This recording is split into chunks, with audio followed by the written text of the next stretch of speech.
El Chile es un ejemplo para que la gente no se sorprenda. Chile es un ejemplo. Sí, mire, preocupa mucho una información que aparece hoy en el Listín Diario que da cuenta de que más de 1.100 servidores de primera línea de la salud han sido contagiados del coronavirus.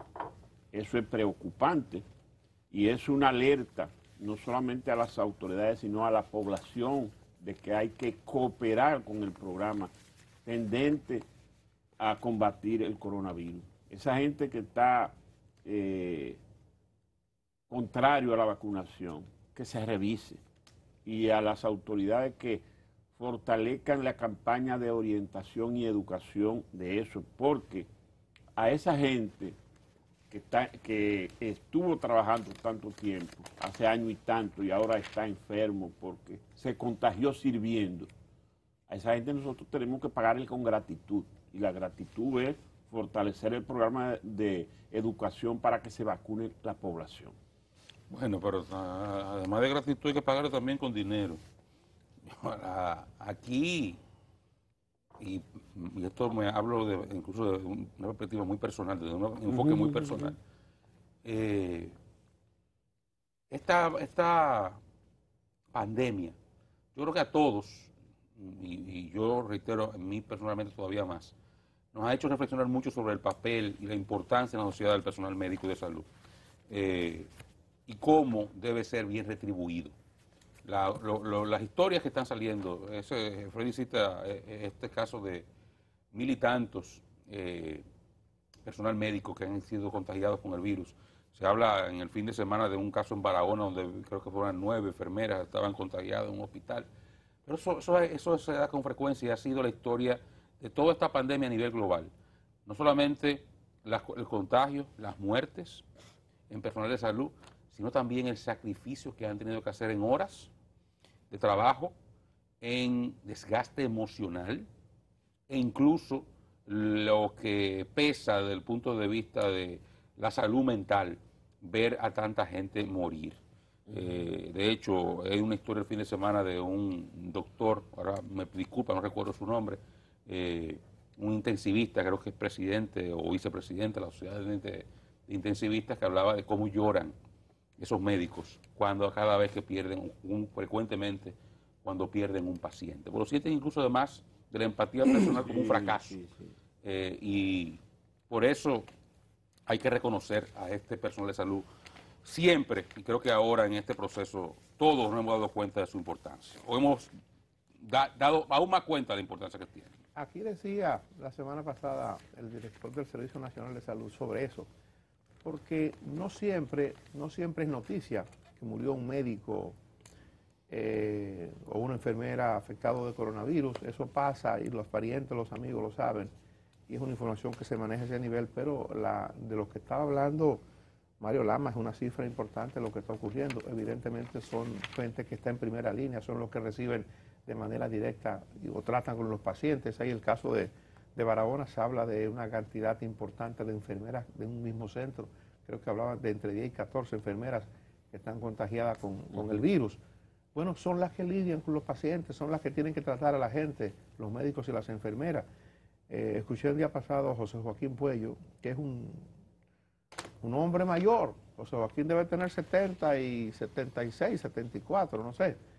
Y José Joaquín dice Oscar que le sube chima. No, claro, hace 60 años José Joaquín Puello estaba en la Clínica Internacional como pasante cuando llevan a herido a Pedro Livio Cedeño el 30 de mayo, la madrugada del 31 de mayo de 1961. Y en 80 y pico. Era pasante. Era pasante. Él contaba esa historia. Sí. Entonces José Joaquín tiene que estar en 80. Estaba ahí con Marcelino Vélez. Por lo menos 19 años. Por lo menos 19, 20 años. Bueno, ya debió estar en la universidad. Era pasante, estaba en la universidad. Era pasante, estaba terminando. Mínimo tenía que tener 20. Entonces, si le ponemos 20 más 62...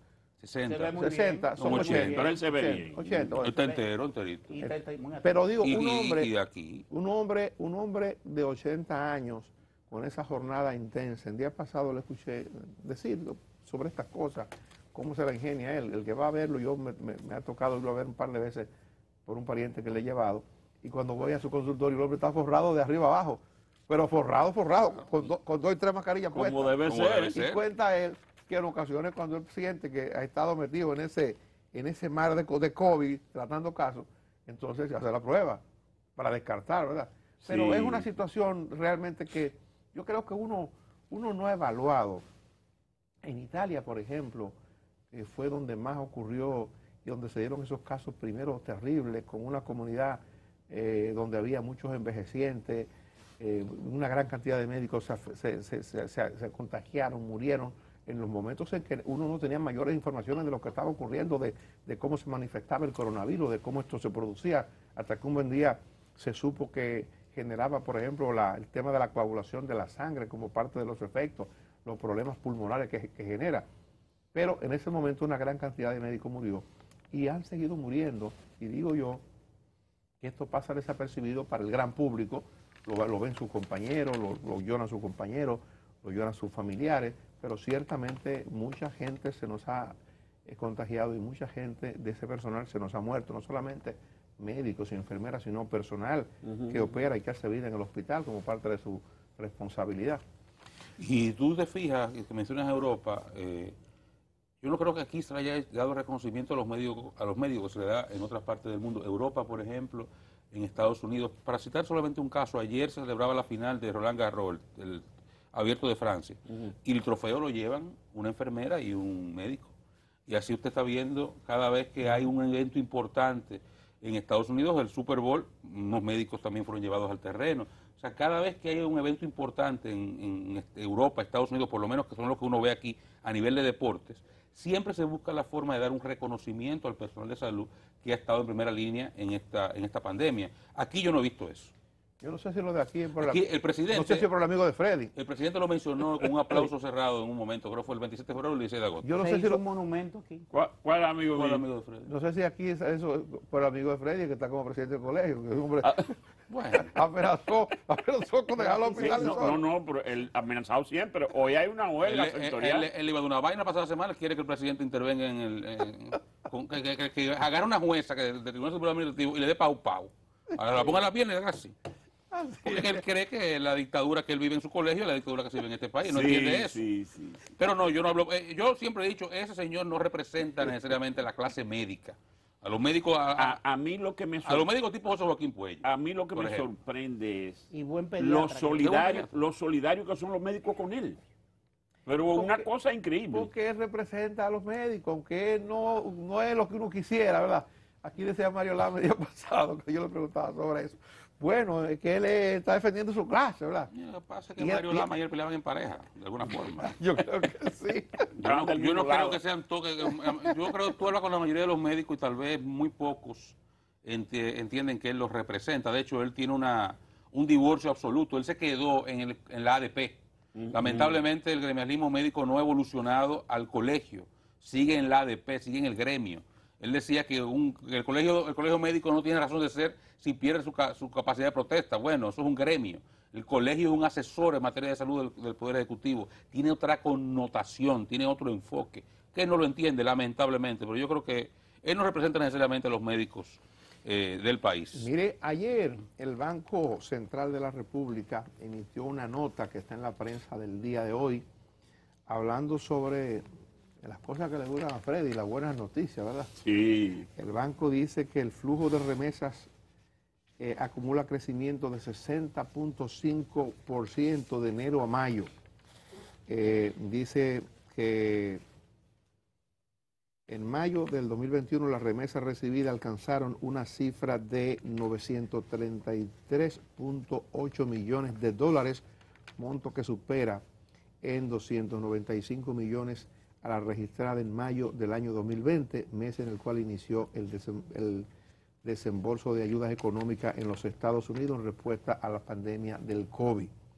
De manera acumulada, entre enero y mayo de este año, las remesas sumaron 4.393.2 millones, 1.656.3 millones por encima del mismo periodo del año 2020, logrando un 60.5% de crecimiento. Eso quiere decir que andamos bien con el tema de la remesa. ¿No? Y Y darle seguimos siempre mejorando. el reconocimiento a la comunidad dominicana en el exterior, que tiene presente su país, a su Ha sido familia, solidario. y además es un soporte importante de la economía nacional.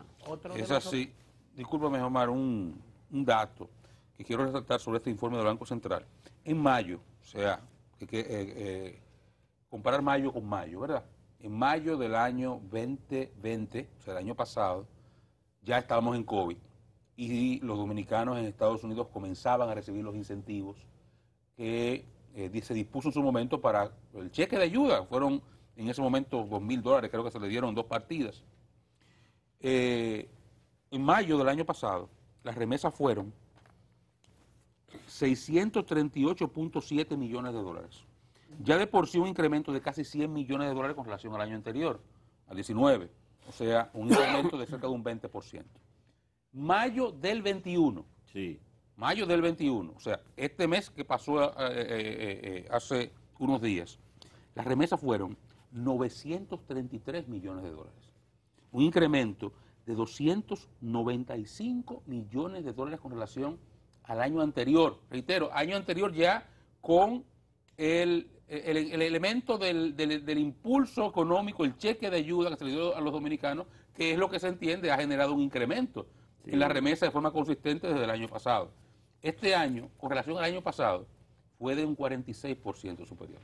Así que lo que está pasando con la remesa es un indicativo claro de dos cosas. Primero, de la solidaridad de los dominicanos que residen fuera con sus parientes, sus familiares, su gente aquí.